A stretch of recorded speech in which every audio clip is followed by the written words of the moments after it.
Hello and welcome to a very special episode of Not Another Podcast with the Esports Social Club.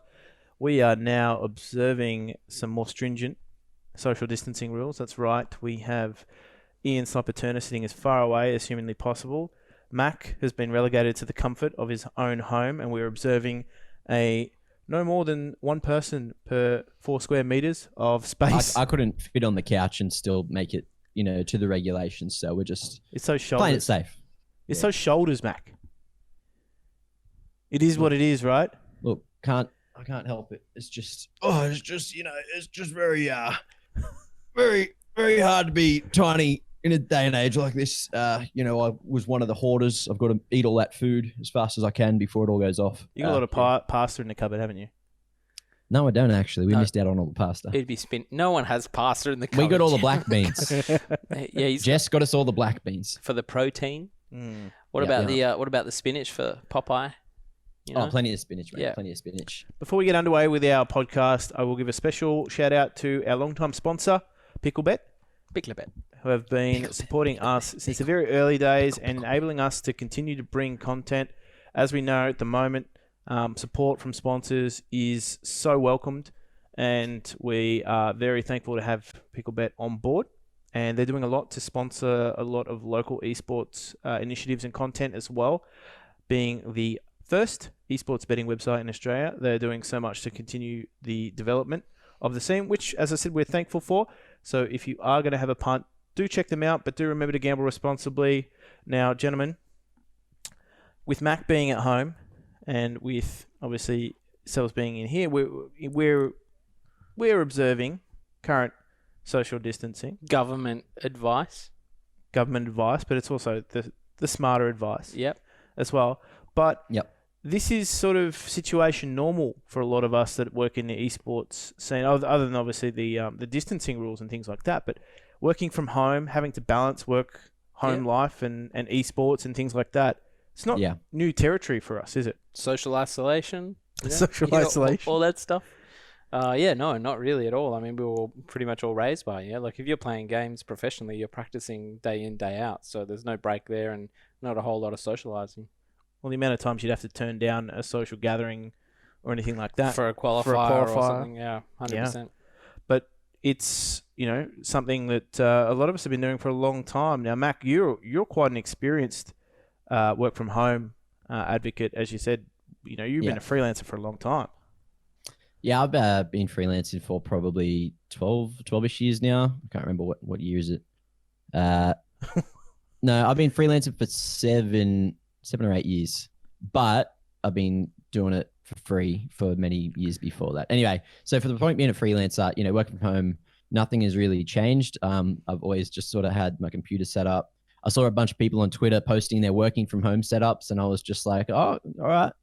And that's when I sort of realized, I was like, look, I could post mine, but it'd just be my everyday setup if you guys want to see it. So I didn't post it because I was like, you guys can do that. You guys can feel special about working from home. You got to try to feel good about. It's a privilege, Mac, for people who work in an office. Working from home is like the ultimate sign of trust. And doing some work at home is pretty tough for some people because of their bad setups or whatnot. So it can be have a good setup is a bit of a flex, but to work from home used to be considered a privilege, and now it's just taken for granted. Well, it can be pretty difficult too, as well, for a lot of people to find balance, especially the kids and wives when they work from home. I mean, we've been working from home for quite a while now, in the same sort of space, and the amount of times where there's 2 conference calls going on at the same time. One of us has already got the speaker going, so the other one has to be relegated to headset and whatever it is. It's sort of because our tricky kitchen balance. is right there. Someone will want to come down and make a meal, 3rd or 4th meal of the day. So, not naming names or anything, but it can be a difficult balance. And when a lot of esports folk transition into that maybe a work from home setup, and even more so, I don't know. This is something that sort of I experienced when I was working full time in esports, and then as the saying goes, esports never sleeps, right? Because there's in some instance there might be a meeting or just someone you talk to that's later at night, so you're never really out of work mode, and sometimes you feel a little bit guilty by... I don't know. I don't really feel guilty for many things. I know you're an exception to the rule. Yeah, I think so. I feel like you're a real anomaly there. Yeah. You feel no shame though, so it's okay. Yeah, well, put that on the list as well. Like, there's got to. Well, no, Michelle said I was perfectly normal, so I feel like she would know what she was talking I want about. to know what this test Of course, involved. of course. But yeah, I mean, I don't feel guilty, but I do feel now that I'm working from home, proper work, I do feel like it's impossible to switch off, and it's not even esports. No. So I think when we say esports is 24/7 or esports never sleeps, that's because we are in it all the time. Our head is in the game all the time, whether we're a player, whether we're like a social commentator or something like that. You're constantly on HLTV, looking at the updates, looking at the scores, who's streaming, who's there, who's that. But now I'm finding I'm doing that with my work life. Like, I'll get a message from work and I'll just check it instead of just being like, forget it, it's after 5 o'clock. Yeah. It's like there's that, when I was talking about guilt, it's like if you sit back and play a game. Yeah. And I don't know, there's big pressure in esports sometimes too. Why aren't you creating content? Why aren't you doing this? Why aren't you doing that? Why aren't you doing all these things? And you just want to sit back and you just want relax. to sit back and play a game, right? And it can be difficult. And I think a lot of people, and maybe we'll touch on this a little bit, is that a lot of people are going to struggle with the shift between work-life balance, and that takes a toll on one's mentality as well. Absolutely. Because for a lot of people too, and this is something that maybe will intensify over the next sort of couple months, is the fact that there is going to be a struggle separating esports work from esports fun. Yeah. And that can take a toll, because for a lot of people, esports fun is the reason they got into esports work. It's like those streamers now, Mac. I don't know if this ever happens to you, but when I was streaming way back in the day, way yonder, I felt guilty when I'd play a game off stream. That's the only time I ever felt guilty, because I'd be like, you know what, I could just be streaming this. Like, if I ever did something good or anything like that, I'd just be like, I should have been streaming. I feel like that sometimes. What's your advice for that? Sometimes you just need to get away. Like, even like, I know when I've been playing FPL, when I started to, because I didn't stream it for the first couple of weeks because I was like, FPL. Sorry, Instafrag Pro League. There you go, just for you. For the first couple of weeks, I was just like, I really don't want my fucking horrible performances to be on stream. It's content. And then it was pretty bad initially, but then I got better, and then I was playing really well, but it was because I was able to fully focus. Yeah. But if you stream, you lose that full focus, and then you're worried about like what other people are thinking of you because they're watching your every move, and just there's all these extra things you have to think about, and it's hard to just like switch off and focus, because then you look back and you won't reply to someone for 10 minutes, and then you reply and then you notice that they're gone. So it's just like, why was I streaming in the first place? So sometimes it's fine. It's hard to, like for me, it's hard to be as good as the pros, because obviously I'm not a pro. Whereas if they're not streaming, they're fucking amazing. And if they are streaming, they're still as amazing, pretty much, just with like a slight, something else to think about. Yeah. So I don't know. I certainly feel that there's a lot of wasted potential if I'm streaming when I can, like if I'm not streaming when I can stream, but then there's points where sometimes it's just best not to stream if you've been doing it a whole lot. So it's up to you. Right. Yeah, and when I talk about the struggle a lot of people are going to experience as well, is because for a lot of people, games themselves, and I'm talking more towards like the strict esports work, if you're hustling and trying to get an org off the ground, and things are tough out there, because a lot of commercial opportunities. If you thought people were holding on to their money now, they're probably going to hold on to it a little bit tighter under these circumstances. So there's going to be a little bit more pressure on a lot of people, and I think people are going to feel that pinch, because that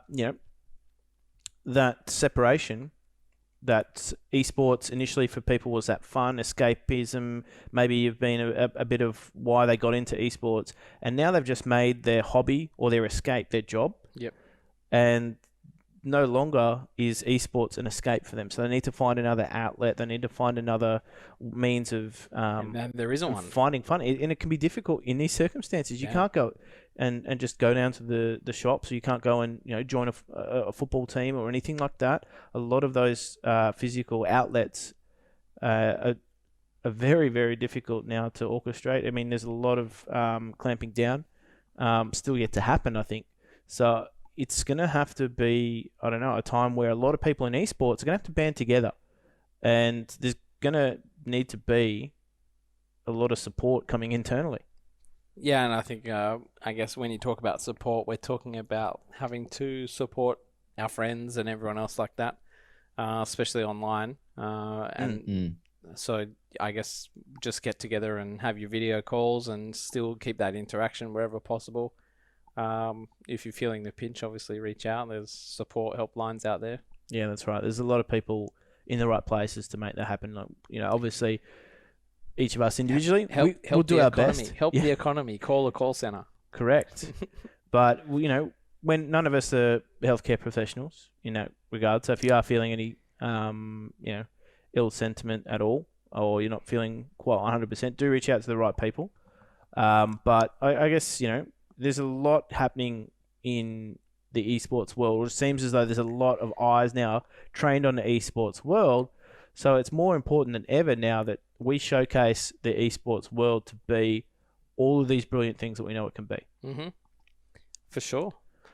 And when I talk about that, I mean most importantly is the fact that because a lot of sport has gone offline, a lot of... It's weird to say that this is our time to shine. Yeah. In like the darkest of timelines. It is. Esports is going to shine through. But there's a lot of factors too that people, need to make sure that we've got all our ducks in a row before some of the cracks start to air. What I can't believe, and it makes perfect sense, and I don't know how this wasn't how it happened to begin with years and years ago, but like, I can't believe the revolution is built around NASCAR and sim racing. Huh? Sim racing is like leading the front. That's going to get the masses into esports. Did you see the clip on Twitter of the guy commentating the video game? He's like, these are fake cars or something like that. Randy the Plumber. Randy the Plumber is just yelling at a screen with sim racing NASCAR vehicles. Early day esports commentary, a flashback.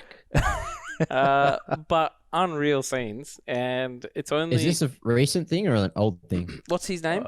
It's earlier this week. Randy the Plumber? Randy the Plumber, yeah. Look up Randy the Plumber and you'll see it. Just make sure your volume's turned down. And essentially... I'll type softly. Yeah, no, with the video. Basically, the whole world is watching NASCAR. Not whole world, but America. North America is watching NASCAR. It's watching sim racing. Fake NASCAR. And loving it. Sim NASCAR. Yeah, I call it what you like. Well, they call it the E-NASCAR series. Yeah, E-NASCAR series. And now there's going to be the V8 supercars E-series announced as well? on Channel 7 on their news. I don't know which channel is going to get it. So that one's going to be on Fox Sports, on KO. It's also going to be on Twitch. On KO as well. Yeah. And free on Twitch. Well, Fox Sports and KO are the same thing. Oh, okay, sorry. So they leverage a lot of the Pardon rights. my ignorance. But yeah, KO is just basically like the VOD repository for all that sort of stuff as well. Oh. But okay, rub it in. There's going to be VODs. Cool.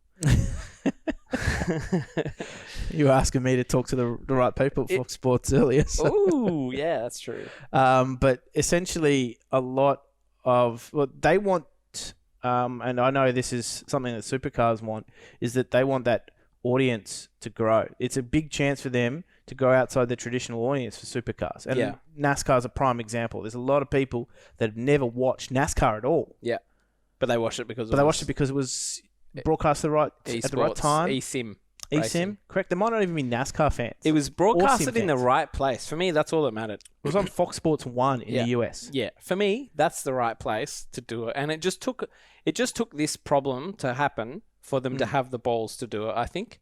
And now maybe that's going to make them feel a little bit more comfortable to do it with other games. Well, do you feel they as need though... something to, feed the competitive drive of viewers, right? If there's nothing else that they can actually put on TV, unless it's reruns, like everyone knows what a rerun is, it's not going to get as much traction. And this is something new. People are going to watch it and go, I like this, or I don't like this, but it's on TV. A lot of brain dead zombies, so I'm going to watch it anyway. A lot of racing, a lot of sport, it revolves around gambling. So there's an opportunity here for the markets to get involved and people to go, oh, look, this is just... People will probably who are not familiar with esports will feel a lot more comfortable gambling on something like this, knowing that there's a person behind the wheel Yeah. instead of, oh, that's just a computer, that's rigged. Yeah, well, I mean, they've got buy-in, and I'm talking about the V8 Supercars E-Series here in Australia. All the real-world drivers are competing in it. All 25. They've got 25 entries into it. Last season, with Gfinity, they ran a 12-car E-Series, and it was all sim races. There was no real-world crossover. Some of the guys had real-world experience in cars, but it wasn't the pros. It wasn't the A team. It wasn't the A team. It wasn't the your Scott McLaughlins and stuff like that. It wasn't the guys that would you'd be familiar with if you were a fan of V8 Supercars. You'd never heard of any of these races before. But now all of your favorite races and drivers are in the sim. Their calendar is freed up. Correct. And they got to make some skrill somehow. They're running a 10-week series. It's 10 weeks, week in, week out on the sim. There's a chance to take V8 Supercars to tracks that they will never ever go to. They're gonna. I think I was gonna say Bahrain, but it's cheap. They actually went to Bahrain in years gone by. I'm fairly certain. Oh, okay. But the difference is the F1 series. They had one or two real life. Well, that's the one just last week. Yeah, they had one or two real life Formula One drivers competing in that, and then the rest was sort of celebrities. But Formula One is like the whole world. V8 Supercars is like Australia. V8 Supercars is Australia. So exactly, but they've got the full field. What I want to see next is MotoGP. But how do you do a sim MotoGP? That's the thing. How do you sim a MotoGP? Remember those things at Time Zone? Yeah. They used to have a game that was MotoGP. I mean, there's a game. But it's Xbox control. You know, for the sim races, they've got their full cockpit set up. You know, with the bouncy chair and the steering wheel. So you mean like how are they going to properly? Because I mean, I doubt they train on. I'm on the same. Some page. do on a sim with an Xbox controller. You've seen those arcade machines. Just hook them up with those. You know the ones you go on. You get down on your knee. I'd love to see, but it's not real. It's not a real experience from what I've been told from an actual motorcycle. I think it's as close to real as it gets. I've never ridden a motorbike, but I've ridden a fair few of those arcade machines and I've had a great time on them. And I'd love to think that's what a real motorbike feels like. Well, just added wind in your hair. Do I burst the bubble? Oh, turn a fan on. That's what these sim races need. They need a fan on or a heater. Would you be surprised if I told you that there were sim rigs out there that had fans that increased depending on the velocity of your vehicle? Oh, I wouldn't be surprised. Okay. No, yeah. Okay, well, I know there's like pneumatic chairs that are like... Yeah. There's guys that do with VR headsets as well. They compete with either monitors or VR headsets. Who, the drivers? The drivers, yeah. So it's a really immersive experience. Yeah. Obviously, there's advantages to going a VR headset as well. Yeah, because you can can literally check your mirrors. Whereas obviously with the triple monitor setup, you're kind of fixed a little bit. Very expensive as well. To your field of view, correct. But essentially, I'm keen to see how that goes because that is a big potential for crossover opportunity. Some of the stats coming out of last series of E-Series was that there was an 18% growth in reach to new fans, and that was just from a virtual series that had no drivers with just no no profile. No profile drivers driving, but 18% reaching new audience. What were they driving? They were just driving the older models as well. Oh, okay. Yeah. So they were driving the VF Commodore and the FG Falcon. The other thing to rub your hands together with is the cost of all of that to be done properly. You know, if I look at it from a sponsor scope in a climate where the crisis is going on, I'm trying to sell tech in this time. It's going to be very difficult. But then I look at this opportunity here.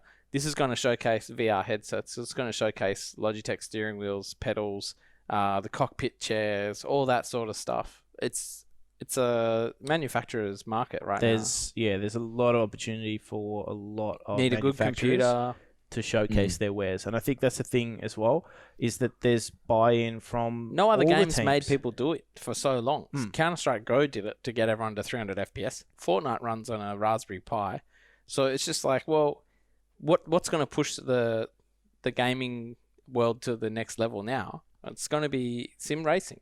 Correct, and I think all the drivers having high profile drivers going, well, this is my rig, and I use X wheel, I use a Logitech wheel, or I use a Fanatec wheel, or I use these things. That's awesome because there's a lot of people that I think sim racing sort of stands alone here, in that there's a lot of crossover in the skill sets, but also a lot of people will have access to drivers that they can race against. Like I am actually now in sim competing against Scott McLaughlin. Oh, that's right. I mean, it's just like Counter-Strike, It's happening. you know? You can be in a game up against the best players in the world. I'm here cutting laps with, Scott McLaughlin, Anton De Pasquale, guys like that are just there racing now. Some of them are even streaming on Twitch, which I think is really cool. Yeah. One of the races we mentioned there, Scott McLaughlin, just announced to like his fan base, I'm now streaming on Twitch. As of last week. He literally created his Twitch account earlier last week. Yeah. And the first stream he had, he announced it on his socials, 2.2k viewers. Just watching him cut laps on a very basic stream, which was just a single steering wheel and windscreen POV. No cameras, nothing. And just a microphone. 2.2k viewers. And now I'm going to go and safely say that a lot of those viewers are new to Twitch. Oh, yeah, true.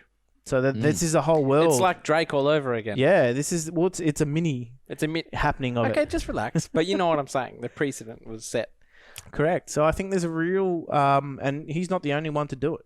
Obviously, he's one of the most high-profile drivers to do it. Prolific, correct. Some of the drivers, that's not their jam. That's not what they're interested in. But he's doing it. He's showcasing sim racing in a really positive light. And I think, some of the supercars fan groups are a little bit hard to win over. They're very traditional. They love the smell of petrol in the air. I was going to say, they're rev heads. Like, come on. Yeah, and they're very difficult to convert, but a lot of them are actually starting to turn the tide and say, guys, this is hugely positive for our sport. The fact that we can continue racing in times where the rest of the world is stopping and pulling up stumps is awesome. So to have buy-in from some of the most hardcore fans, you don't get that generally. I can't remember what it's called, but like some of the guys in the military, when they come and play FPS games, they can smell the cordite. Maybe that's what will happen with the rev heads when they jump in a V8 supercar on their computer. They'll be able to smell the oil, smell the clutch. Oh no, my you've fan! never heard that? No. You can do that if you don't cool your PC. Now you're gonna make me look it up, Mac. It smelled pretty close. Oh no! Now, as I said, that's all awesome stuff that's happening. Obviously, we know there's a lot of postponements with events that hold great importance in the calendar. CSGO Major was announced earlier this week that it was being postponed. So the Rio Major is now looking at running in November, which is, that's difficult for a lot of teams that were in preparation phases for the Major. And obviously, it means that in this calendar year, there's only going to be one CSGO Major.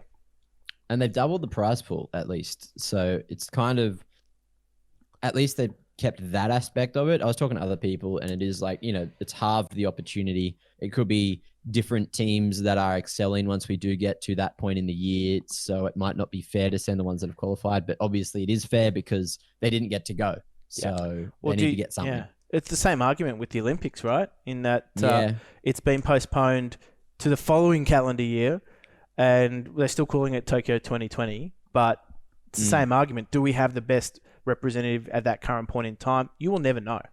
That's the thing. You'll never know if that's the best version of that team in that competition, and that's a huge unknown. But I mean, in theory, they got the same thing with the Olympics, really. Yeah.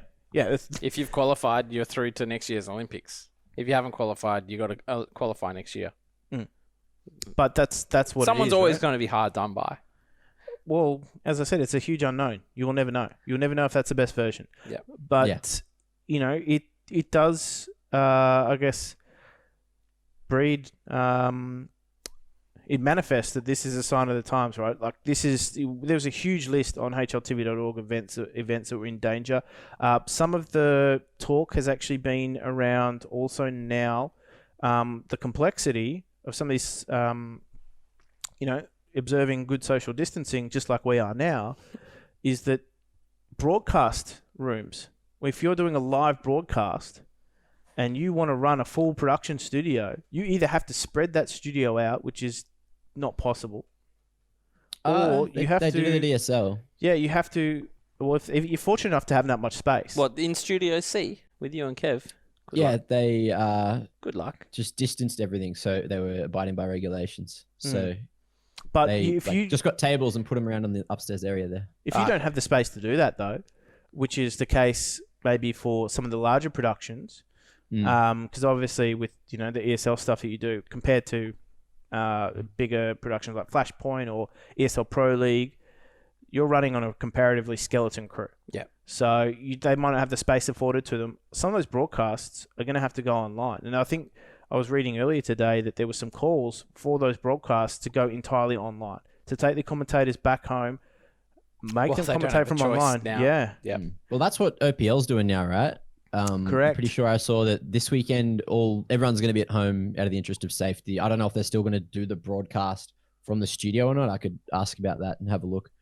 But from what I saw on Twitter, Jake doesn't have to leave Melbourne. He's going to be able to do it from home. Yeah. So everyone's just going to be doing it like good old bloody webcam cast with the boys, right? Well, it's working for us.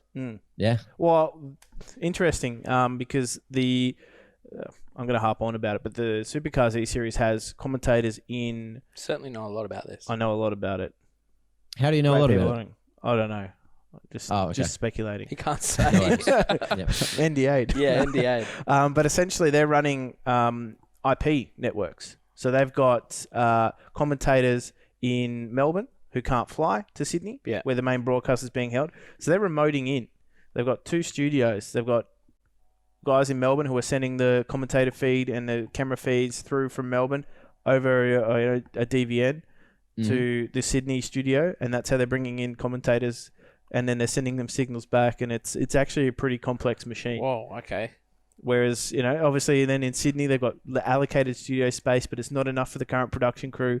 So they've got to source some out to different studios and utilize a lot more space. Wow, that's crazy. Than what they had. So that's going to add up to cost as well. It adds up cost, but it also is, potentially why a lot of these broadcasts are now looking to go online in that they save costs. And that's true. That's true, actually. Esports doesn't suffer the way that obviously a lot of other broadcasts would. Unless it's a specific requirement of the sponsor or wherever they're getting their money from to have an event. Correct. Well, correct. Given the circumstances, they'll have to alter the agreements, I'd assume. Well, you don't get to alter agreements, so that's the thing, right? You just be like, you meet the agreement or you don't. I think a lot of those. What if they already paid for it and they've already utilized the money? Well, you're not gonna be able to deliver the project, and there'd be some sort of restraints in it. I'm fairly certain you'll find in most contracts it's a force majeure. Yeah. Which a lot of these. Do you reckon it would be? I reckon if it's just a major event, right? That would. Yeah, I don't know if it's act of God though. Maybe. Well, you don't think a pandemic?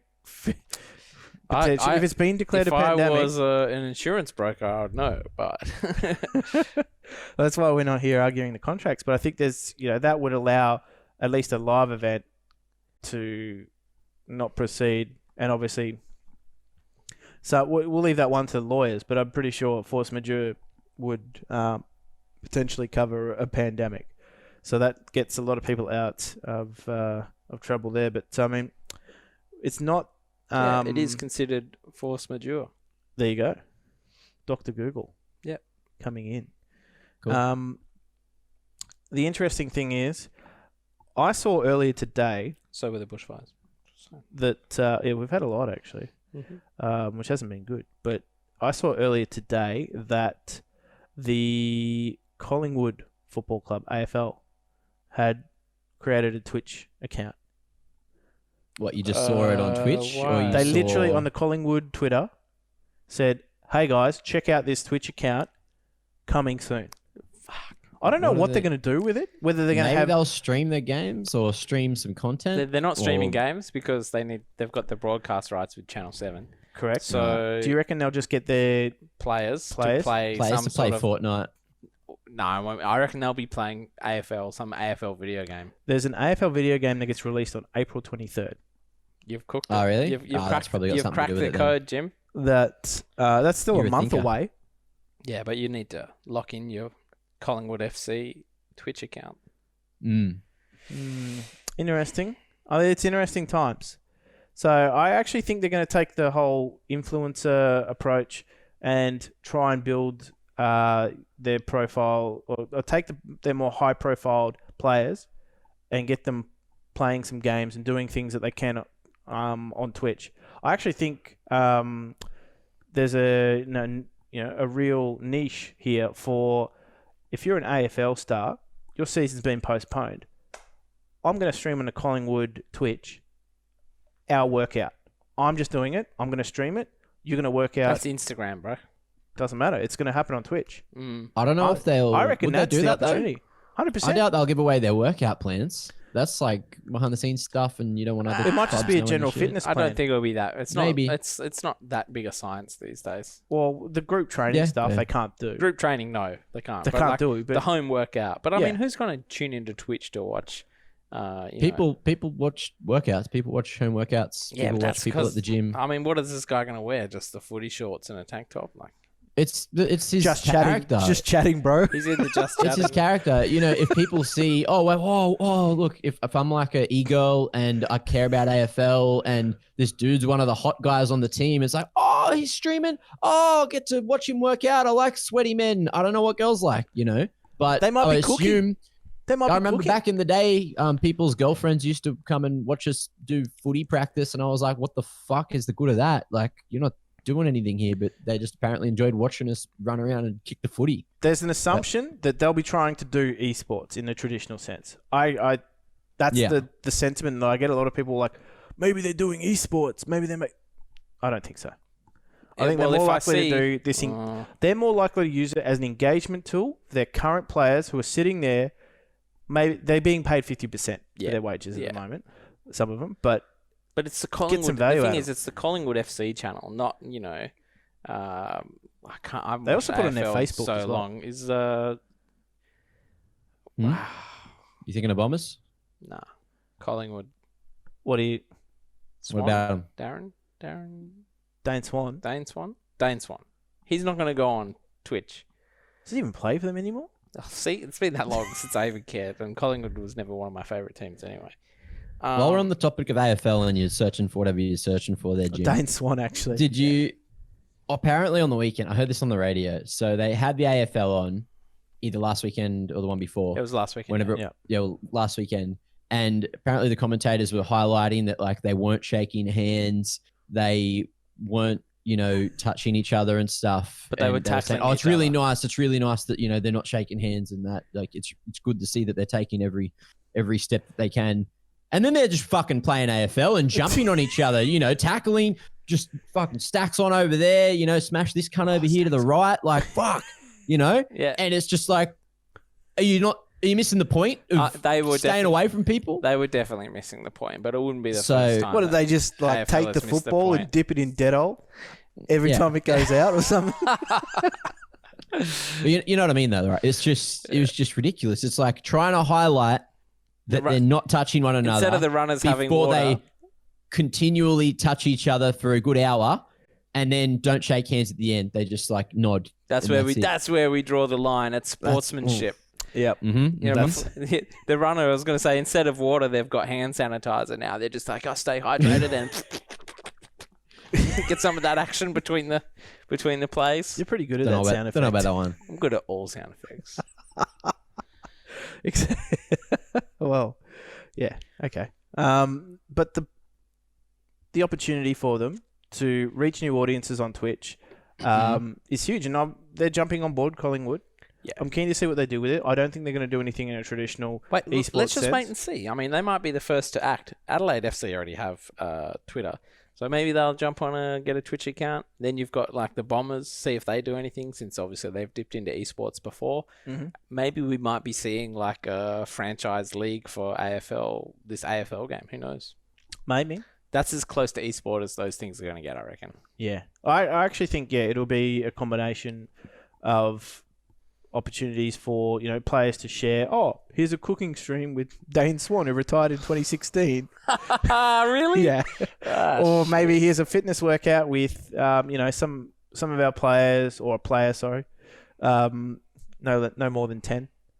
But the opportunity for them to grow their audience through Twitch is there. And I have no doubt that they're going to be working alongside Twitch with this as well, because obviously leveraging both brands Collingwood have quite a following. They're going to bring a lot of new users to Twitch, just like the sim racing will. Yeah. And I think that's a real opportunity for them to just continue to build that fan base, to continue to expand. I think maybe it might be more successful in some instances than esports, like just having an esports team, if it's done correctly. The time is now. There's a lot of people consuming that content.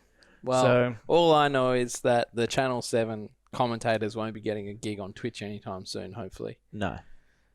After that. I reckon they wouldn't know how to operate these types of gadgets. Yeah. Yeah, the boomers. After the shit they pulled with the Abyss LPL team when they went to a game. That was fucking tragic. Abyss? You mean Bombers? Yeah. I have heard that, a bunch of teachers that were trying to set up the working from home, like sort of covering their asses before the kids all got sent home, like before then that got changed from mandatory to questionable. And, you can still go to school, but we advise you to keep them home, whatever.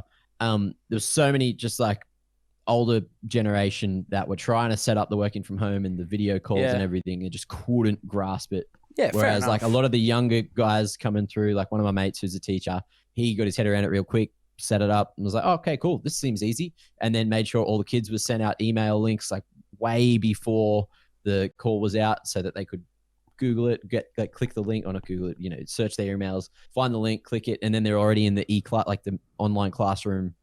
And they can have their and then he went and helped all the other boomers.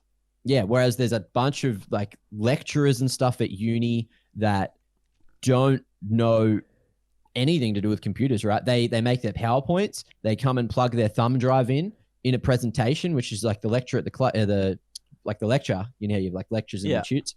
They come to lecture, plug in their thumb drive, just hit a button to like go to the next slide, teach as much as they can, and then that's it. But now they're struggling to figure out how to do that online, and I feel like it's not that big of a deal. Reach out and help them, Mac. One of I should, favorite, but I'd have to charge, even though it is a driving time. One of my favorite memories of university was having the online classes for some things, and they would, if you missed a lecture, they'd record it for you. But if the microphone was at the podium at one end of the room, and a lecturer liked to walk, you'd hear this muffled voice as the lecturer just walked up and down. And as you can see here from the whiteboard, you've got x plus z equals y. Yeah. And, so you up the back. So basically, what I was saying, do they even give a shit about people not paying attention? I don't think they do. No, it's real hard. Yeah. It's the same though in like video production, right? If you're doing an event and you say to someone, you need to stand here, you need to stand at the podium because that's the only microphone that we have a track coming off of. And then they decide to do their presentation and fucking walk all over the stage. Like you have to call to them and tell them not to do that. And if you get told off by someone for interrupting the presentation and then they have an ego trip and go, oh, I don't need to do that, then, you just have to explain to them, cool, well, this presentation's ruined. It's going to be no good unless he listens to me because that's the audio solution that we came up with for this one. And, some people will abide by it. Some people will not care about it. And then afterwards, when they ask for their presentation and they see that it's dog shit audio, they go, what happened here? And you have to remind them that they didn't listen to you. It's an awkward situation. Usually I'm not the producer. I'm not the producer on these things most of the time. I'm just like the camera guy giving the instructions. And if they don't listen to me, look, that's their bad. It's kind of like, bruh, I think the thing is though, a lot of students, a lot of children these days are early adapters. They're far more... Kids are born with iPads now. Yeah, they're wired for this sort of stuff. So if anything, the whole work from home, learn from home situation just highlights the gap between the haves and the have-nots. Yep. That's an entirely separate issue. I'm not going to go into that one on this podcast, but it's not a politics podcast. It's not a politics podcast. Not another politics podcast. I think it's more or less, in terms of education though. Yeah. Like, some kids go to school and they get given a laptop by the school. Yeah, most kids these days. Yeah, but then there's some that don't. Yep. Like some that go home don't even have internet, for example. So what's the chance for them to learn online? Well, the government should be doing something for that, like give them a SIM card or something. Plus, if it's a private school, they already will have something. But anyway, that's a... But anyway, the... Have you guys had any during the day congestion, by the way? Because I haven't had any that I've noticed yet. I think I lagged one time while I was playing CS today, but other than that, I think we've just noticed a lot of... You're asking the wrong guys. Yeah. Yeah. We've just noticed maybe some slow loading speeds. Yeah, Tyson streamed today. I don't know how successful that was in terms of dropouts or whatnot. It's pretty trash overnight, to be honest, more than anything. During the day, the odd person will say my webcam's not very good in the conference calls. But that could be Google as well, because we use that Google, could also be the VPN that's being used as well. Well, we use our... Without disclosing too much, it's not the VPN. It's got to be Google if that's the case. But Google definitely... They could also be on a way more congested network than a couple of us might be Google using. at the moment is congested, and all of the Australian service providers are pretty much congested in terms of telcos. For ISPs, they seem to be doing okay, because remember, NBN did some jazz where they lifted the limit to 1 gigabit. So, like, you know how we supposed to have all been able to get 1 gigabit at home, and now you can get like 100 a while ago. Yeah, so we've got 100 megabit plans right now. That's the top of the NBN. Yeah. So the intention was originally that once everyone was set up on NBN, then they would flick it over to 1 gigabit, so we could all get the 1,000 megabit down or thereabouts. Yep. So what they've done is they've just started enabling their infrastructure for 1,000 megabit to ease with congestion. So basically, they've had that ready to go the whole time. I mean, that's one way you could look at it. Yeah. But also, and MJ will probably tell us otherwise, but also there is, before you said that, there was something else on my mind. And Netflix has dropped the quality of this. Same with YouTube as well. There's a heap of streaming services that have basically disabled 4K. Yeah. What YouTube's done, though, is they've changed the default. Remember, YouTube is Google as well. It'll default to, I think it's 360 or 480p, and you can change it to HD if you want. But most users won't. Most probably won't even tell. Like half the time when you're watching it, it's in like maybe a third of your screen, so you don't even need it at 1080p anyway. If you're just watching it for the most of YouTube doesn't matter. Most of YouTube is for music. That is true. Yeah, there's a lot of music users on there, but also the audio codecs change slightly when you up the quality as well. That's true. That is true. So there's that, but it's good that they're taking measures to try and make sure that one guy that's sitting on your network smashing a 4K stream is not going to congest everybody. Well, now what I want to see is people just dropping premiums. Like, everyone gets premium.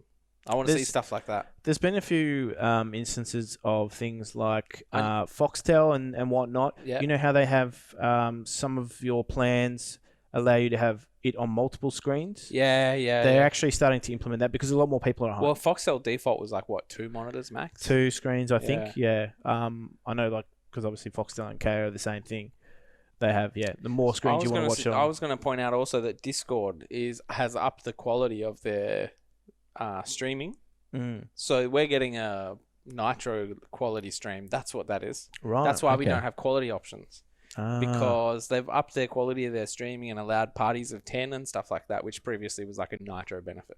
But I want to see more of that across the board. Like, whether it be, now's a good time to be like, here's your free YouTube Red for 3 months. There's a lot of people out there that have got not a lot of things to do. And not a lot of money. Not a lot of money, but also they're begging for services like this as well. They're looking for that next thing that go once the tide subsides. If you want that brand the tide loyalty, goes out, and they'll fondly look back on it and remember what you did for them as a service. I saw a really good idea. I know we're so off track. It's not funny. I saw a really good idea from Lee Sales on Twitter. She's one of the ABC reporters, which is a sign of my age that Mega I know Mac. that. And she suggested that companies allow you to continue paying for services that you want to pay for. So, those people that have like subscriptions. Yes. Yeah. The pay as you feel. Not pay as you feel. Not pay-G. You're not providing they're not providing a service anymore because they've been told to shut down. You might be subscribed to them. She's suggesting that you continue to pay your subscription if the other company agrees to give you a voucher when they come back up. Because when they come back up, new money will be coming in the door. They don't need your money as much. But right now, they really need your money. I thought it was a brilliant idea. If you can afford it. Yeah, but if you're not in esports, you don't have to worry. That's a non-esports concern. If you're in esports, you're going to be doing all right now, especially if you stream on Twitch. You're doing better. Yeah. Unless you own a bar. Yeah, well, GG Easy, they released their cool crossover shirt.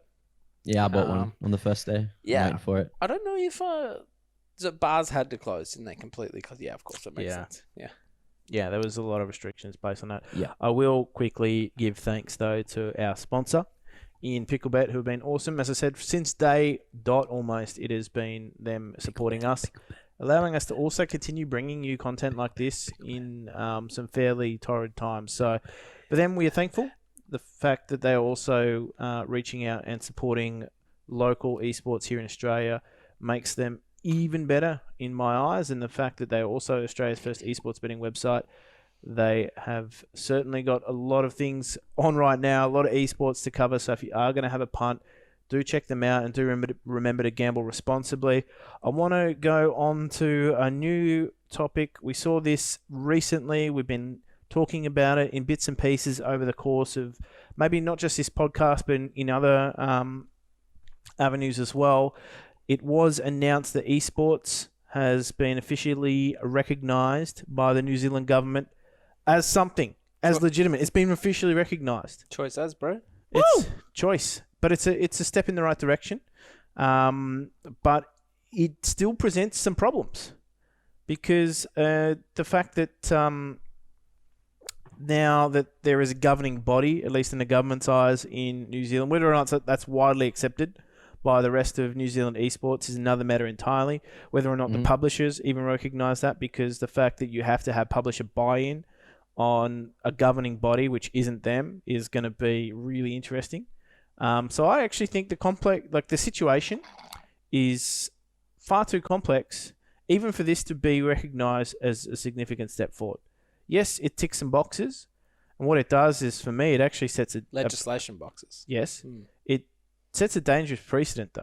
Maybe if they just remain as a governing body for the purpose of getting esports athletes in on visas and things like that, making that process easier. Awesome. NZ's full of them. As soon as they start to try and throw their weight around, that's where I think they're going to run into some trouble. Yeah. Now, when I said it sets a dangerous precedent, what I meant by that is the fact that now the Australian equivalent of that group, which is in New Zealand, they're the New Zealand body of the IESF. Yeah. The Australian body of the IESF is the AESA. Yeah. Who runs that?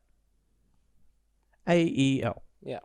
Holy smokes. Is that the one that Vans is a part of? No. Absolutely not. No. That is EGAA. That's the one. That one. I don't know. They just rode off into the sunset. After they tried to crowdsource their policies as to what they should actually do, they rode off into the sunset. Haven't heard anything more of them. Vanzetti went off to Asia and... Yeah. There's still X amount of other board members. Yeah, true.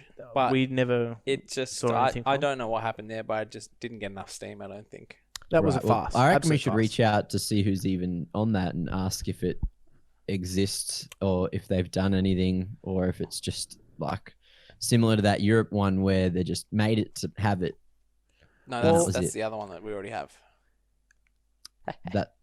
Yeah, right. Okay. So basically, the AESA is the Australian group that is next and closely aligned to the New Zealand body that governs it. So I don't like it. That's closely aligned. Or do you mean like they're similar? Yeah, the problem is they now have precedents to lobby the Australian government to recognise them. Reason being, the New Zealand body is now officially recognised by government in New Zealand, and they are part of an international body. Yep. Now, the international body is what, no doubt, the ASA are going to the Australian government with and saying, well, we're the, our New Zealand friends. Contingent of this. Yeah, we're the Australian contingent of this. Our New Zealand counterparts have been recognised officially by their government. We tick all the same boxes. Do you know that they've done that? You can only to be honest, they're the closest. They're the closest ones that actually have some sort of central governance. Yep. Loose term. I wouldn't be surprised that they have that. Now that's, as I said, it's still not a foregone conclusion that they become a governing body because they don't control the publishers. Yeah. Publishers are pretty much most things in esports. They're pretty much everything in esports. Just when you think the timeline can't get any darker. Yeah, there's this still happening. So the thing for me, as I said, it's scary. I hope that fires back up that process of the rival. The arms race. Yeah, the arms race, literally. Because, there's no denying it. That's why it was built in the first place, was just purely to combat AEL, and to get someone like ESL or whatever else or other people involved to create a schism. Yeah. Who actually is the rightful governing body? Who is the balance of power? Does the Pope sit in Rome or does he sit in France? Yeah. That's the question. Mm-hmm. Here we've got our esports schism here in Australia. That's where I think at the moment is like EGAA have gone really quiet. Don't get me wrong, I have heard nothing out of AESA. No, me neither. But they don't operate in channels that are front facing. Yeah. They've not operated in channels that are front facing that we can see. At least they're not talking about what they're doing they're getting home public. by the back streets every time. Exactly. So these conversations might be happening behind closed doors. We can only speculate. Mm-hmm. But I mean, that's what this whole show is built off. yeah, crazy. Speculation. Yeah. Crazy. Who knew that a podcast would do that? But the thing that, as I said, I don't like about it is the fact that the AESA is closer than anybody else to gaining that recognition. Mm-hmm. And I think it's time that, even though the EGAA, I don't think we're any closer. Well, the thing is, They with the were just EGAA, that was announced something like else. 3 years ago or something. Conservatively. Yeah, and so Two, since at least. then, I haven't seen like announcements for boards changing or people changing or coming in and coming out. I think it's just been like, If you want to make a comparison, EGAA had a New Zealand branch. Hmm. So there was a New Zealand equivalent of the EGAA. And that didn't mean diddly squat when it came to selecting the governing body from a government perspective. well, who knows if the New Zealand body of the EGAA was actually active? That's Correct. They're in my view, they're just as active as the Aussie one. the Aussie one, Yeah. right? Not active at all. Yeah. So that, as I said, Well, I don't know. now's the time to get active. Is it the sparking Well, of Mac- this governing body arms race? I don't know who had white hair. Oh, yeah. Mac. I don't have white hair. I have blue hair right now. I'm trying to hide my secret. Anyway, so Mac, you're going to reach out to them and find out more. Is what Who you am I said. reaching out to? The EGAA. Or no, the AGSLCSDB. MAA. Association. I tried to reach out. I couldn't get anything. No one I responded, thought you were sorry. doing like the creation of David, like. Or Adam. Creation of Adam. You got to lean back more, but yeah, okay, cool. Anyway. It's just there. You know the painting? Yeah, Guys, fist bumps only. we're not. There's a lot of distance between those look, those this- bumps. Well, I can't see Trying the. I Are we can't see the supposed to preview touch? anymore. We're supposed to be like a little bit almost touching, but not touching. And True. oh, Google it. Something like that. I don't know. Either Yeah. way, as I said, that presents a problem for How bored are we? Yeah, that They does want- present a problem. day what of quarantine. Yeah, well, we were up for debate. I on was this. gonna say that I am losing my shit. I just as a precursor at the start of the podcast, I meant to say I've been quarantined for 2 weeks now, and I'm starting to go a little bit cuckoo. Okay, so If you think he wasn't cuckoo before, yeah, now I'm like Pacific Rim with my Kujai theory on the wall with all the red rope everywhere and a cigarette in my hand. And you mean kaiju? Kaiju, that's the one. Yeah, thanks. Kaiju. Yeah. Yeah, Japanese monster. All the weebs are going to be upset with that. No. Yeah, Jess is a big Pacific Rim fan. Cries That's the in only reason subtitle. I know that. Yeah. Now, as I said, the fact that they don't have publisher support is probably what's going to hinder them the most. That being said, in terms of actually being able to throw any weight around, Yeah. Well, that's it. It's just going to go nowhere. what's that? What you're talking about, the New Zealand arm? The New Zealand arm. Yeah. Well, there's like, yeah, I don't know who said that, but you said that. Now the problem that I see with that, the whole thing, is that it needs to be someone third party. It can't have people Related chairing to people who are running tournaments. exactly. Yeah. They Yeah. cannot have TOs sitting as power holders on that board. The Yeah. fact that EGAA at least diversified and like split some of the powers up, Yeah. fantastic. However, you need more than one TO represented on that board. It if was there's like- more than one TO. It was like when James Bardolph was doing the talent work with Face It. And everyone was up in arms that he was head of talent for a period. Now he's like creative director. But he was like head of talent, and everyone was like, oh, it's not fair because he's just going to put himself on Face It Grand Finals for ECS and stuff. And did he? Well, I mean, yeah. But I mean, That's what we need to be worried about with these sorts of deals. All of a sudden, the elect for these tournaments are suddenly run. There's no tender. Well, it's like no tender goes out for this event. We've had this discussion offline, but it's like if someone who's new to esports or has non-endemic, said it, comes along and says, who do I go to run this thing I've been pitched something. Who do we run it through? I'll just look it up. Like, who does esports in Australia? And it's going to be, I'm going to go to the Esports Federation, aren't I? Or like, I'm going to see that and be like, oh, okay. That's Australian Esports Association. Let's just kick Australia for a bit. New Zealand. Yeah. I'm going to go to the New Zealand branch for esports, officially recognised Esports Federation for New Zealand, the governing body. And I'm going to say, hey, can you give me a list of people that do esports that I can run a tournament for me? That are approved. Who's going to be on that list? Yeah. Conflict of interest. Mad conflict of interest. So that's. How do you get on the list? That's the question. Do they have a list, or do they just create one out of thin air? The board that is running this approves you. Who's sitting on that board?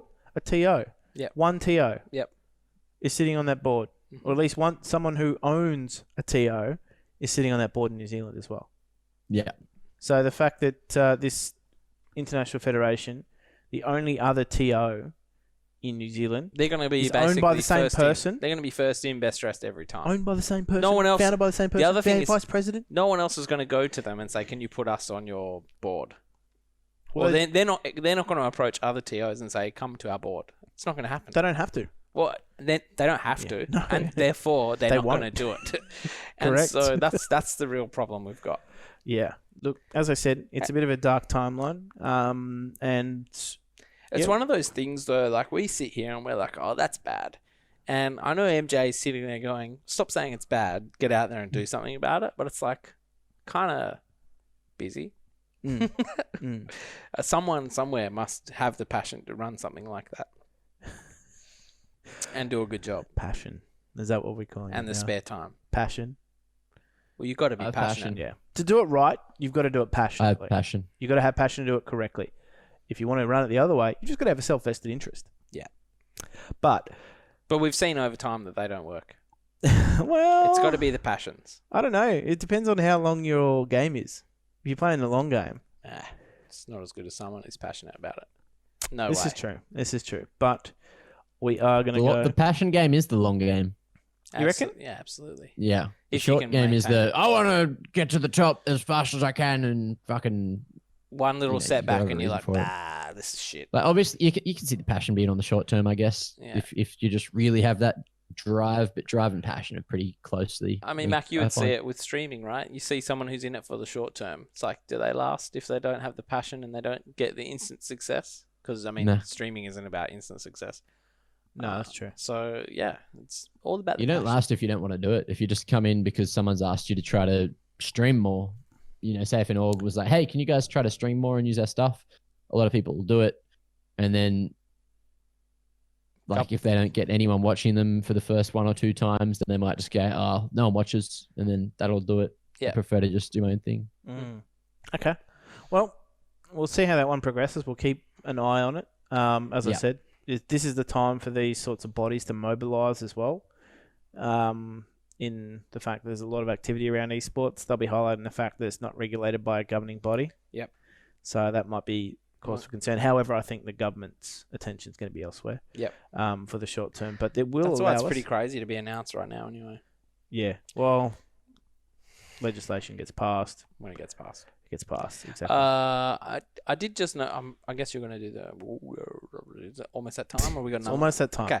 I don't know how I just saw this on my phone, but there was a tweet from a guy called Norse, and with a 3 on the end for those playing at home, and he said that CSGO is going to be ported to Source 2 in 2 months. That's always been speculation. But he's like, I've got it from a reliable source. He says the source said 2 months. Straight from the Norse's mouth? Yeah. Is that what you're saying? Oh, Does that mean that CSGO is going to be much less broken fucking finally? No. 'Cause that'd be amazing. How broken's Dota at the moment? Because I haven't seen... Everyone point and laugh at Mac who thinks a new version of Counter-Strike will come out and work. Yeah, wait until you see what it does to the M4. Yeah, right. It'll just... It'll be Do you reckon grenades will like finally curl around steps? Yeah, man. No, it'd be like maybe even twice. We can tap again. We can tap, yeah, and then be like, why isn't spray working? Like something will be wrong. Something will be off. Something will be off. Right. But so 2 months now. Being Valve, like he says in the tweet, a Valve timeline. It's kind of like the same as the Code Red guys, whatever they're called. What are they called? The Cyberpunk crew. Oh yeah. Red something. But basically, those guys. Don't hold your breath for 2 months because if it's not a good product, they won't do it. And by good product, it means like 90% good for CS. That's in their eyes. The adopted. Look, if they can sell more skins, they'll just do it, right? They're selling pretty bloody good skins right now. How are you selling skins with the Aussie dollar this bad? I saw a heap of people with like posting their photos of the new Half-Life stickers and everything because of to coincide. It's a great with the time to Alex sell release. them, not buy them. Oh, I want to sell my inventory because I've got no intention of ever playing again. Now's the time. I don't have the time or the energy to do it. Do you know what it is time for, though? And get scammed. What time is it? Oh, yeah. That's right, Matthew. You know what time it is. It's time to reach into that mailbag. I can't hear it, by the way. No, that's fine. Just This look is at I'm great. just... You want to know the answers to most. You know, when you're watching me. Max mailbag. All right, Mackie Mac. It is time for Mac's mailbag. That's some handy lens work. And I don't know. I took one peek at my notifications, and they've blown up, Mac. I did see that. That's why I picked I the phone up 20 before. plus notifications. What's going on? Who's been blowing up the mailbag? That scares Looks like it is mostly just Jordan Manor and Jamie, both just fighting about something. Oh, okay. But we do have some more questions, so it's better to have questions than no questions, always. yeah, Jesus. we'll take the questions where we can get them Yeah. now. Oh, Do- God. What's Do love a good question. what is currently burning the ears of our listeners? What is the questions that I've been? I'm watching the GIF. I'm sorry. What GIF? The video of me on spreading it on the couch. Wait, Oh. what? Oh, Oh, Mac. right. Oh, that's a good reflection of the lamp on Mac's face. Oh, the Yeah. it's not a GIF, it's a video. Oh, I'm not opening it then. Anyway, Mac, what is our first Yes. question? The first question is from Jessic_Park66. Give me a Blues Clues into how we can encourage real sports business to invest into e-gaming by cross-pollinating the markets like race cars and e-cars, but with fighting games or shooting games. So there's a lot of What's a boomer Blues- terminology there. Blues Clues. I remember the show, but I can't remember how it'd be. It'd just be like we put blue paw prints on stuff. That's not really going to work for the podcast. It's kind of like Oh, the first and criminal shows, foremost- but like as childish as possible. First and foremost, the partnership's got to make sense, right? Yeah. If Well, you like can't them- translate, Well, it doesn't have to. well, give me an example of one that just makes no sense. Like, just even when they've integrated it into a product, it just makes no sense. Tampax and NASCAR. Is that actually one? But is that I assume so. I know it was on Ricky Bobby on bloody Talladega Nights, but I would not be surprised if just a random non-endemic thing sponsored a fucking NASCAR team, you know? yeah? Look, I'm not going to allow it. Okay. But honestly, I mean, we saw the Navy stepping in with Cloud9 and stuff like that. Or was it Team Liquid? I can't remember now. But sounds like something. Now that was Cloud9. Yeah. US Oh, Air oh, Force have yeah. been prevalent as well. So I think that was just for the E-League Major, wasn't it? Was that the E-League Major? Yeah, but they also have, like, Defense Force have basically stepped in as well in a lot of these things. To be honest, Yeah. sim racing is a good one just because obviously the crossover is real. It makes sense, blah, blah, blah. Yeah. But also, the partnership has to make sense, all right? So don't get me wrong. There's a lot of interest in esports, but they'll be from companies that it's very, very difficult to try and create an authentic, entry into the space. Some brands are going to struggle with being authentic in the space, and I think that's where the partnership has to be done tastefully and it has to make sense.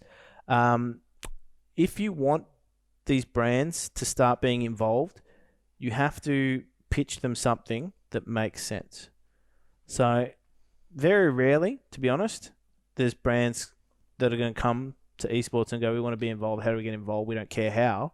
They will come in with a preconceived idea. Then reality is just not going to work in the esports space. I guess it's all in the pitch. And I feel like a good example of it is when for AEL, when they picked up is it Char Time? Yep.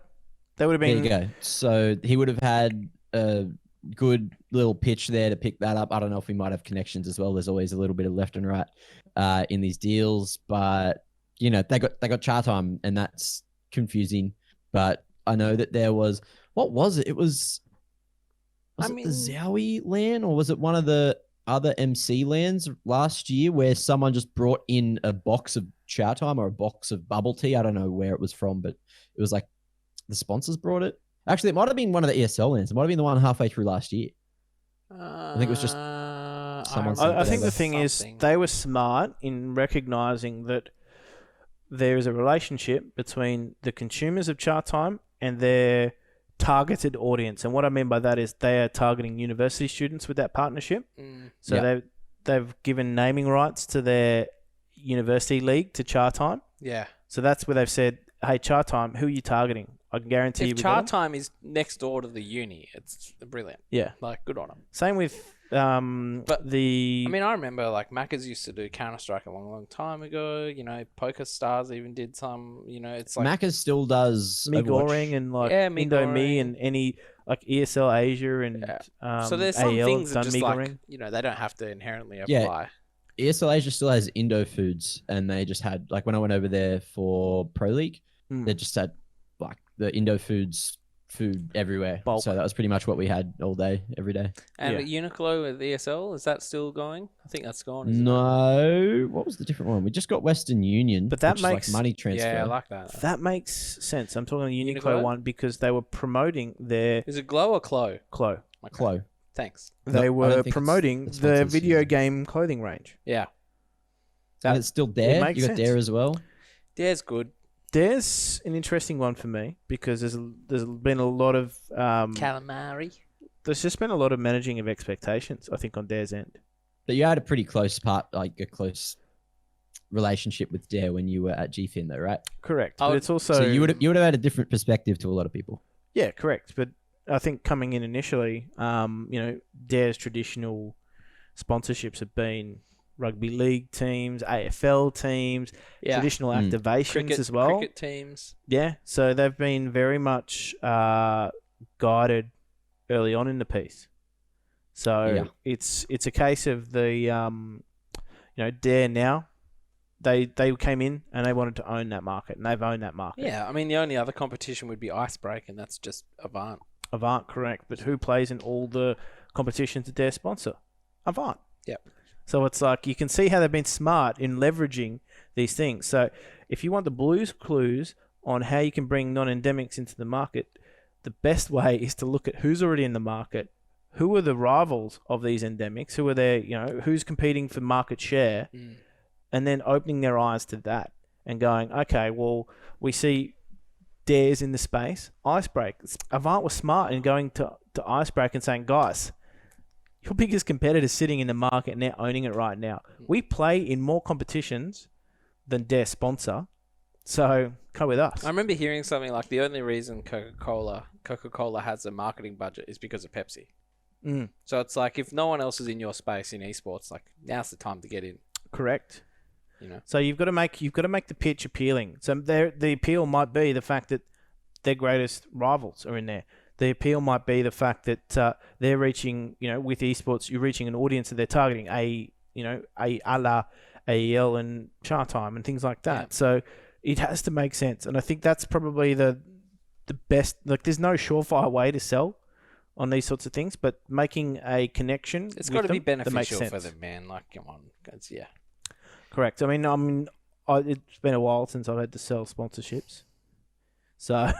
Yeah. You know, but again, it's not exactly my area. Partnership's easier to sell than sponsorship, I'd say. True, Yeah. and leveraging it as a business partnership is definitely the way to go. What was that crazy I one? we scratch saw your the back, other- you scratch mine. Yeah, what Correct. was that no money partnership that was like pretty crazy, but really that didn't mean anything? What was that one for just recently? That's pretty much every low level org in Australia. Esports, yeah. Okay, well, I'm not going to get into There's it. no money exchanged. Yeah. But yeah, look, as I said, Cool. how can I get that Go-Go yogurt sponsorship for my esports team? Yogo I don't know Go-Go. why she said Yogo Go-Go. I don't know what the Go-Go part is, but she just You know, had Yogo, one that of those. chocolate stuff. Yeah, I know Yogo. Yeah. But Well, she how had do you know the ones with like the little chocolate chips where you pour it in and then you have the like nice little spoon to mix it up.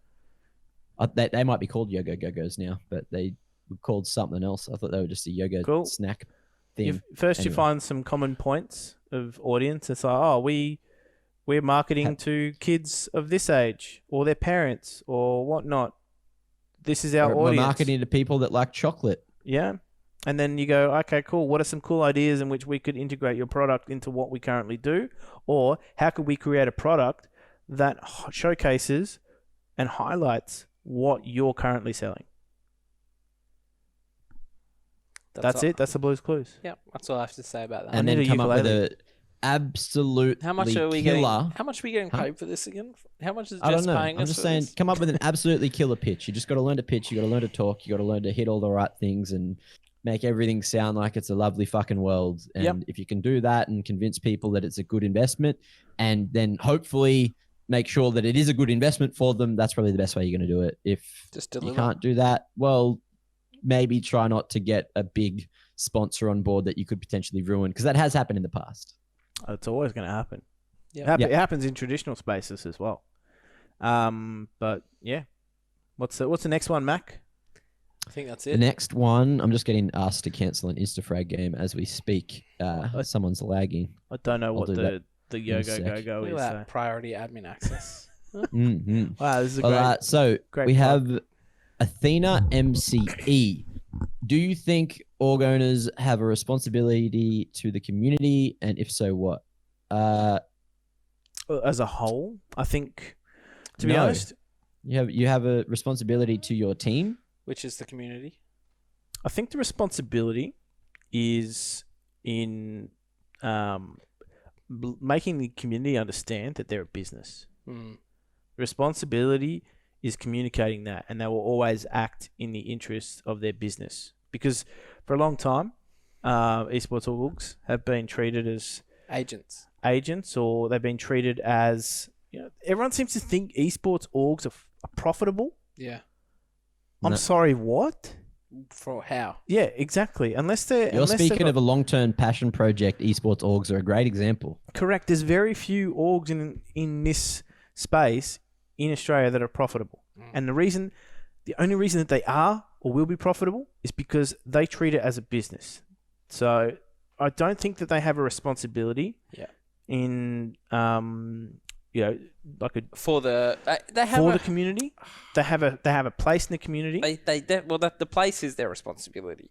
Mm. So their responsibility in the community would be, besides obviously being a successful business, that's their responsibility to be successful. And then aside from that, it's the welfare of their players. Correct. That's their responsibility. the And responsibility. that's if you're an esports org, and you are sponsoring teams, right? And if you're not doing that, then you might be responsible to the community. It depends on what you're doing.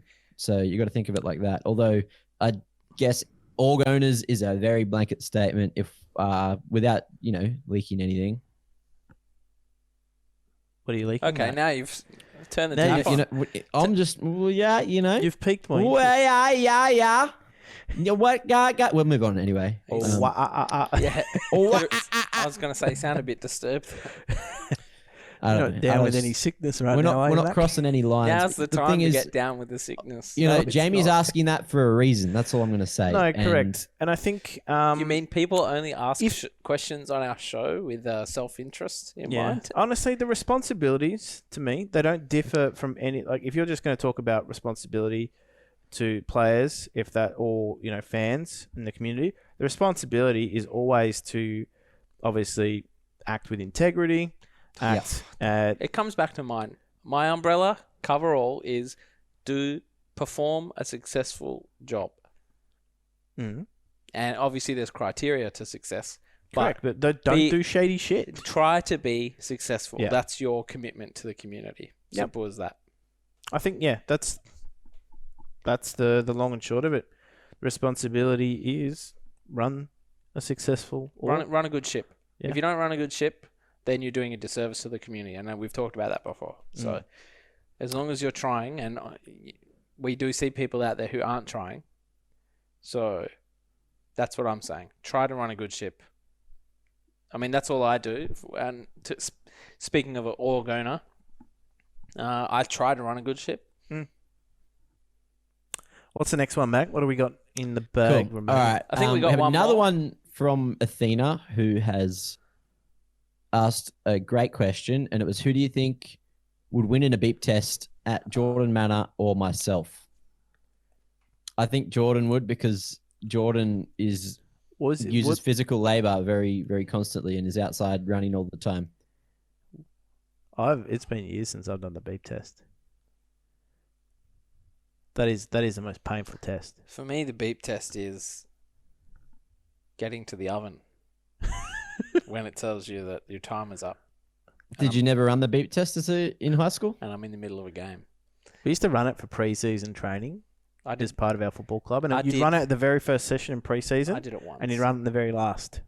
We do it at the start of each year at high school. Yeah. Just to see where you're at. And then there's like a fitness test towards the end of the year where you run it again. And So- that was the only so- times we ever did the beep test. Back in our day, probably didn't do it like that.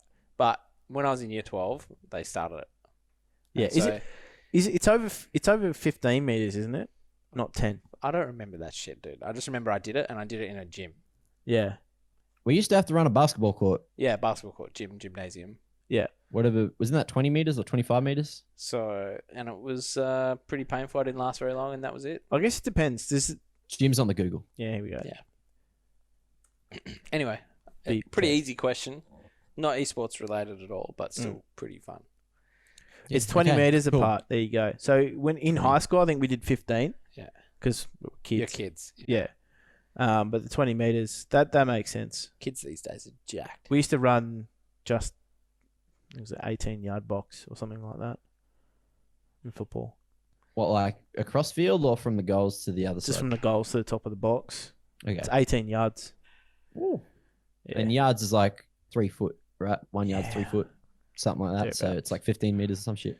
Yeah. Anyway, close enough. Not- All right. So another one We didn't have from cones in high school. from at Jordan Manor. Would the CS community benefit from having a judicial system in place in the way of transfers, bans, toxic behavior, etc.? Oh, you mean the uh, CG anti-cheat panel? Yeah. Maybe even just for No one should have all that power. Maybe like behavior. I don't know. if Nah. no, not. I mean, this- like You'll piss off too much of the Does little this come fucking down rats in the to- community. All right. yeah, good. For- I don't care about them. For that to happen, you need buy-in from obviously All the TOs. the TOs, Mhm.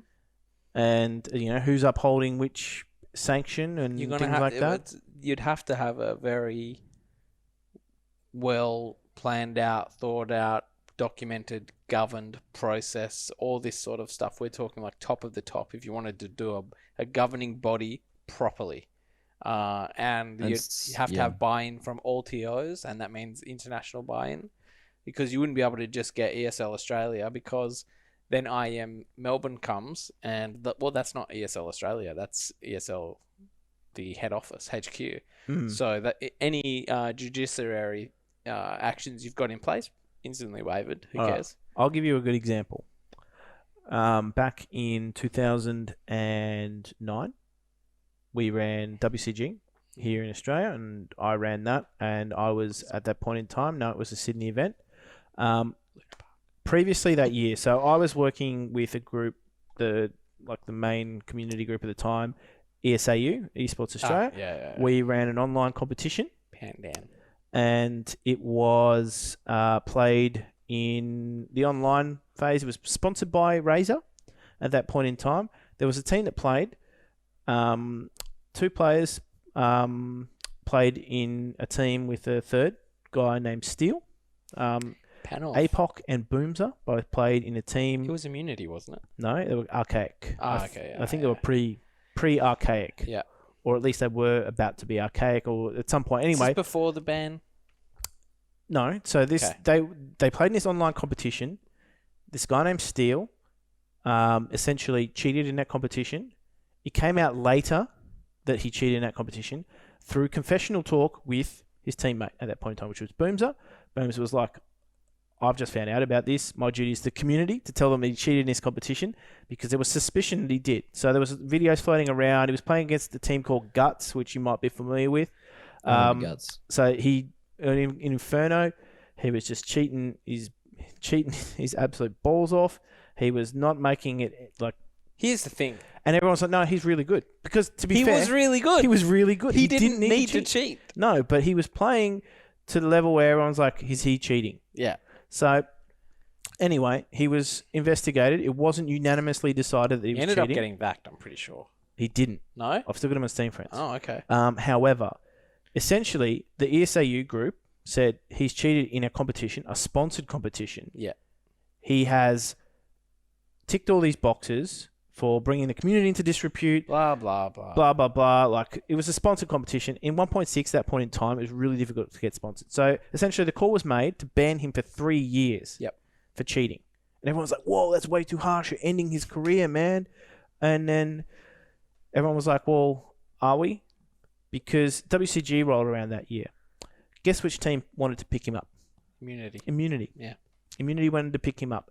Now... Because he was so good. Because he was good. He was a proven player. He played overseas in WCG previously with that Immunity squad. Yep. They wanted to pick him up. And essentially, he rolled around into that competition. And we were like, you can't use him. Yep. He's been banned in community. Yeah. Like, it was like a gentleman's agreement, really. it was a gentleman's agreement. However, one governing body, which was the main body at the time, the community body, said he's cheated. His ban. We're not running any competition. The admins from that group were helping me run WCG, and essentially, I had representatives from Immunity and WCG. They were pulled, like, Immunity, Tony from Immunity rang up Charlie Brown, who was head of CBN Media running WCG in Australia at that point in time, and said, Serial. Yep. No, not Serial. Charlie Brown's not Serial? No, Carl Brown was Carl. Serial. Anyway, the conversation was had. If you don't let him play, realistically, we're one of the only teams that can afford to send our guys over. We'll pull funding from this event. So at some point in time, there was funding given to WCG by Immunity. That sounds like a shady deal. It's really uncharacteristic. No, it totally wasn't. Yeah. I got threatened to be shanked if I wasn't going to let him play, but that was by everyone a got player. threatened to get shanked. I know, but I was turning up. I was going to Sydney. And it was always that same guy. Yeah, I was coming to Sydney as an admin. They're like, if you don't let him play, I'll shank you. And I'm like, fuck, he's not playing. Yeah. Like, come shank me. Yeah. Anyway, the call was made. It's like, oh, well, what power does this group have over WCG, which was an international event? And it was decided that there was none. Yep. Like, this ban didn't hold up. So back to the original point, would the CS community benefit from this judicial system?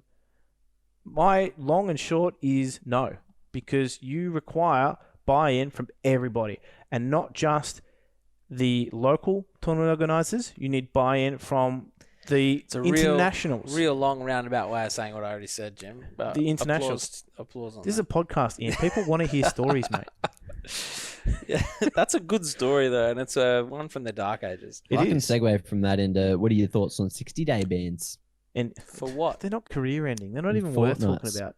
What's that in for? The fortnights. What? I just wanted to add. Okay, to people this. said cheating. So initially, everyone saw it and was like, "Oh, they're cheating!" Like they're using third-party programs. How does this not come up as a topic of conversation, Mac? I thought it was. It was Fortnite. Was it? No, I didn't put it in there. Okay. Oh, okay. Anyway, in all honesty, it's so it was 60 days, and I when I saw all the drama about it, I was like, oh, he must be, just aimbotting because usually like that or whatever in Fortnite is what people would use to cheat. But what the cheating was essentially they broke the rules because they had coordinated like two different teams. They knew that their looting paths throughout the maps would always cross in certain areas.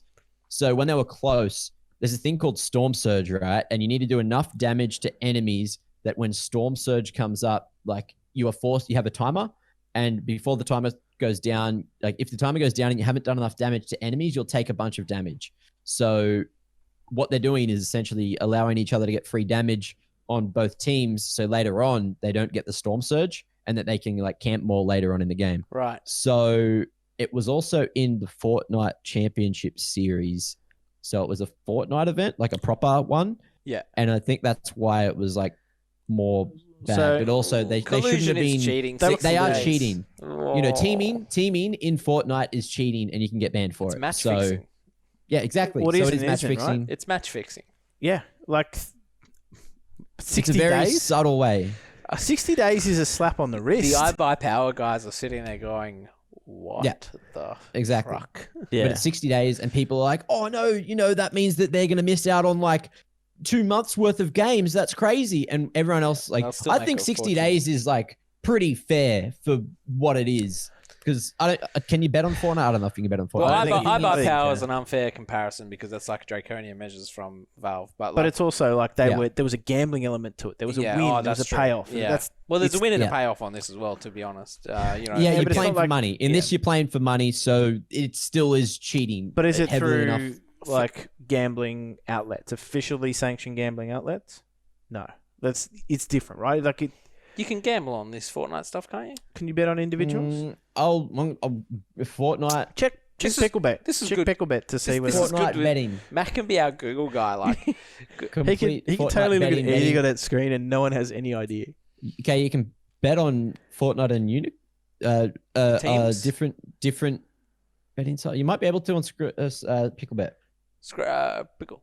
The artist formerly known as Skrilla. Bet on Picklebet. League Data. What do you got?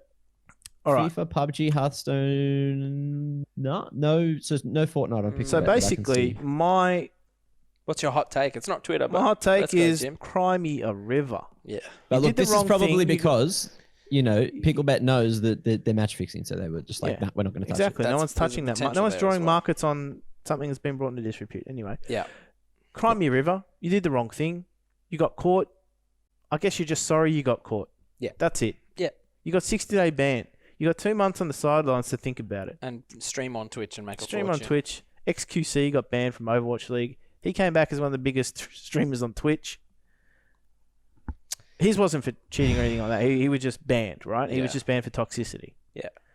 He came back and he learned his lesson, but he also built a brand off of it as well. So mad TLDR to Jordan's question. It's no place for it. It's no benefit. Actually, the point I wanted to add just to that little story was this one player that they fought so hard to get that was banned turned up to the event without a mouse, without any of his gear, no mouse pad, looked like he had no sleep, tanked the entire event for them. It was poetic as fuck. Yeah. Oh, yeah. So the decision was that yeah. he could play, by the way. Yeah. That was the decision was he could play because the governing body that didn't had banned him. ESAU. Yep. They had no power here. Yep. Which was, again, putting on TO hat. Cool. Now I'm a representative of the TO. The ban doesn't hold up. I've just got to go on with the tournament. Yep. That's exactly what happened. So, yeah, you need community buy-in. I just don't know if that's going to happen at this stage. Everything's very fractured. So until we get some unity on that front, it's going to be difficult to draw that. Now, Mac. Yeah. We have one more question. Any more questions? Just one more? All right. And I've already got an answer to it for myself. So it's Jordan again, Jordan Manor. How can we help the community to understand how valuable branding and content can be? And I think it's by, making some absolutely banger content that, either shows some growth or promotes some growth from your org, gets you business opportunities, gets you sponsors, and start to set the trend, because there's a lot of orgs that do have, decent content coming out, but that's not exactly why they're getting these sponsorship and brand deals. It's just sort of part of it. I'd say. I wouldn't say that their content is the kind of content I'd go and want people to sponsor from what I've seen, but I'm not looking at all of it. So I think if you look at the kind of stuff that Blast did, where they had all these segments around players and some content segments around players. They do a lot of content. A lot of content. They do a podcast. DreamHack, obviously, I've got experience doing interviews with them where they make these sick videos that make people cry and shit. So stuff like that, drawing emotion into something that people otherwise wouldn't care about, building a story. I think it's very important, and I think to make players aware of that, I think they just got to understand that if Thorin's tweeted about it as well, that if they just don't do anything, if players just want to be these people in the background and not the star of the show, then there won't be a show. So, and Flashpoint is all about making the players the star of the show, bringing back that classic banter between the two teams, having them face each other and scream at each other from across the room, which is what esports was really built off and had this whole, feeling of community. So I think it's just going back to that and just being able to show that, as soon as someone does it right, which is the whole point of Flashpoint, unfortunately not going to see that this season, but as soon as someone does it right, I think it might click for some of the players. If it doesn't click for those players, maybe we'll see a time where people only get put in teams because of that. I don't know. Obviously, winning comes first for a lot of people, but eventually you get away with a lot when you're winning, right? Yeah, down the track, people are going to get into teams because of their personality, Yeah, correct. And I think the best way to sum it up for me is if I think people are going to, if they're going to do it right, if they're going to understand how valuable it is, watch what happens over the next 2 months, 3 months. If you're out there and that's at the forefront of your mind and you're putting out content and you're mindful of your branding, this is the most eyeballs we've ever had on esports starting to come our way. And, those that are moving now. It's D-Day for esports. Normandy. E-Day? Normandy for esports. Is it E-Day? That's the question. The eyes of the world are upon you. But in terms of the movers and the shakers, they're the ones out there right now creating content. Watch what happens. If you need to be convinced about how valuable it is, and you're happy to sit and watch on the sidelines while other people watch their branding skyrocket because they're active in these months, that'll be how you showcase to these people, because I think if, it's going to be clear, in the next couple months how valuable that is. Yeah. So you can either sit back and watch the show or you can be part of it. Mm-hmm. That's probably the best way to put that. So if you, as we said in previous episodes, if you've got something in the pipeline, you were thinking about doing it, perfect time to do it. Perfect time to do it. Pull the trigger, get going with that content, because you're probably never going to have as prime time to do it. So the the question has been well and truly answered, I feel. Was that it for Max Mailbag? That's it for the mailbag, but I did want to go back. I wanted to bring it up earlier while we were talking about working from home, but I forgot to chime in before we sort of moved on in the discussion. You got to be quick. Yes, being very quick. All right, quick is my middle name. So if you want to be able to, stay focused on your work at home and you're struggling to actually get your work done, there's a couple of tips that I have that I've gained over the years. One, I picked up at uni because, it's very easy to just start watching Twitch, start watching YouTube and not pay attention to your dumb fucking assignment when you really need to do it. So there's a web app, or a Chrome app rather, called Stay Focused, and Focused is spelled Focusd. If you type in that on Google, it'll pop up. Focusd. Focusd, yep. Yes. So you can add that app to your thing, and then you add the selected sites that you just usually, I guess, would procrastinate on, and then you can set that to nuke the sites for a couple of hours. You can go, for how long? 8 hours, and you can stop yourself from going on those sites for 8 hours. If you slip and you try to go to it, Stay Focused app will be like, whoa, get back to your work or something, and then I can't remember exactly what it does, but it stops you from getting to the sites and keeps you on task. Is the other tip to have a weapon handy at all times, like a lightsaber or something like that by your desk? Maybe that's definitely the other thing. That's actually Jess's. If I tried to claim it as my own, I'd probably get in lots of trouble. Okay, but yes, certainly get one of those if you can afford it. So basically, that weapon beside your desk is to remind you that it's Jess's and she holds the power here. Yes. Yeah. All right. Let's be real. Yep. Cool. And then the other option is if you have games on your PC and you can't help but open them because you got no self-control, you can easily just create a second user account and make sure that none of your games are installed on it. Okay, so a work account, and then Yep. a Yeah. general use If account. you're, That's not a bad if you're working on your gaming PC. Yeah. Yeah, well, that's- if you have the one set up If that you you're all need to use doing for that, many things. yeah, Ian knows that I've got no games sitting on this one currently. The only one I've got is the game that I'm currently working on. So Yeah. the temptation to play is not there Yeah. on this PC because it's just physically not possible. So But yeah, so they're my little nuggets of gold. Just trying to stay on task if you're working from home, because it is so easy when you're editing a video and you've had to just quickly open a little tab and you get deep into YouTube in a matter of moments, and then you're like, oh shit, look, an hour just pissed off into nowhere, and you want to get that back. So yeah, I think there you go. I think it's also there's value in building lists and celebrating little wins here and there throughout the day. I like to actually just utilize my calendar as well. Yeah.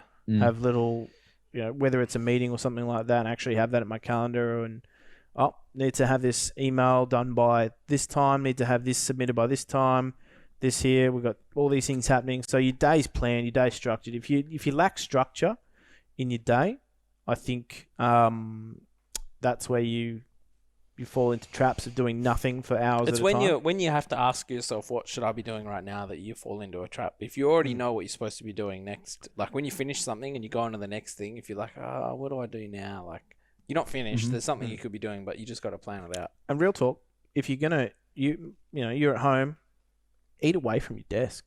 Oh yeah, Change it up. If you eat at your desk, it honestly feels like you've got your days just spent at your desk, right? Well, Take your breaks. Don't eat at your desk. It can be difficult. that's the oldest trick in the book. Don't eat where you sleep. Correct. And have a defined start to your day. Have a shower, get up, go through your morning routine. If you're working alone, yeah, definitely. Work your 9 to 5. Stay with everyone. I had a else. great moment the other day where Conky was like, oh yeah, make sure you're still getting up and having your shower and getting your structure ready for your day. And it was probably like 2 p.m. And I sent him with a nice little selfie of me flicking him off when I just woke up from the bed. Yeah, but did you start your day at 2 p.m.? I think I got up at about 12:30. I'm very good at not doing anything until I have to. Okay, but Yeah. if your day starts at 2 p.m., you have your shower before 2 p.m. Yeah. Simple. Yeah. Yeah.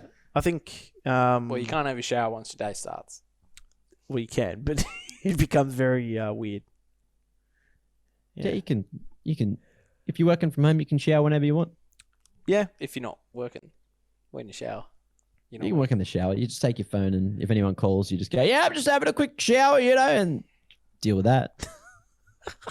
I'll call you back in 5 minutes. Are you editing my video? Yeah, I'm just in the shower editing. Yeah, I'm just adding water effects. That's it. That's it. I needed some. Yeah, okay, I'm not going to go Just recording some Foley, guys. Yeah. Needed some dribbling sounds for the absolute love for your product. If you need dribbling sounds, just tune into the podcast for the. I knew it was going there. For the end. Oh no. Look, I think that's a relatively good place to leave it. I don't think there was anything else that I wanted to add. Yep. And that one, gentleman around the room. No, I generally have nothing to bring. To Mac's this. not in the room, so I don't talk to him. Yeah. Mac had his moment. Oi! Don't you say that to me, son. I'll bloody come and get you, all right? Well, that's a good dad voice, man. Can we just record Mac's voice for getting back on track, focused? Yeah, that's what you could release a product there. That's like, instead of when they go to a website that it goes, no, get back to work. Audio cue. Oi, you little shit, get back to work. I'm seeing what you're doing there. Yeah. I'm going to count to 3, and if you're not doing your work again, you're going to cop the little, wooden spoon. Sound bites. All right, I'm going to leave it there, gentlemen. Thank you very much for your time, but also special thank you to Picklebet. As I said, they've been supporting us pretty much since day dot, and there's a lot going on in the esports world right now, so plenty to offer there. They're Australia's first esports betting website, and they support the community through ventures like this and many other content creators as well. So if you are going to check out some esports betting, do check them out and do gamble responsibly. Gentlemen, I've been Jim Esso. I've been socially distanced, keeping my space away from Ian Sniper Turner, who's sitting on the other end of the couch. And on the other end of the fibre optic cable is Geordie McAleer. And we're the Esports Social Distance Club. We'll catch you next time.